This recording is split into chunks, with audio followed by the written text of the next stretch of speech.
Hello, everyone. Welcome to another episode of Aaron's Book Club.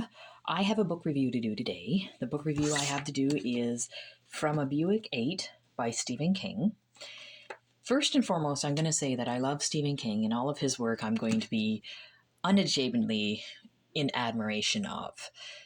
This is the first time I read From a Buick 8, and I read it all the way through, and then I read the author's note after. And for the first time, I'm going to say it was okay. It could have been at least, let's see, how many pages is this? All right, so it's 481 pages. This story could have been done in 200 pages. And before I go further, of course, this is not going to be spoiler free. So if you haven't read it, read it, come back. But be aware that I don't feel that this is one of the top of the line King books. I think this is a subpar King book. It definitely could have been shorter. A lot of it was just about a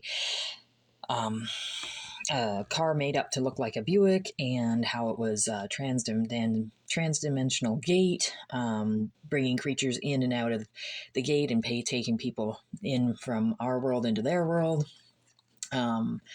And the son of an officer that they think this Buick thing killed is trying to figure out what killed his dad and where he belongs in life. The one good thing I will say about this book, it is a fascinating character study of the human behavior and of human thought, and what goes on in the human mind in a high-stress job like, say, a police officer job or a trooper job. The little bit of gore that is in the book is described quite well.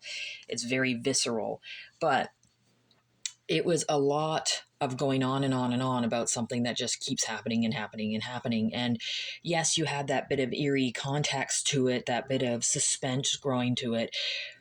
But again, it could have been 200 pages. It didn't need to be as many pages as it was. And because it was so long and a repetitive thing, it became boring. Even when the most fascinating creatures came along, it became boring. And I would be reading through this and hear about something else coming out, and I'd be like, oh, great, finally something I can read about. And it would be over and you're waiting for the next thing.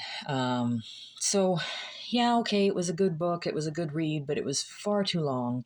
And it kind of breaks my heart because up to this point, I've loved everything of Stephen King, just not this one. So I will let you know when I have another book read. Thanks, guys.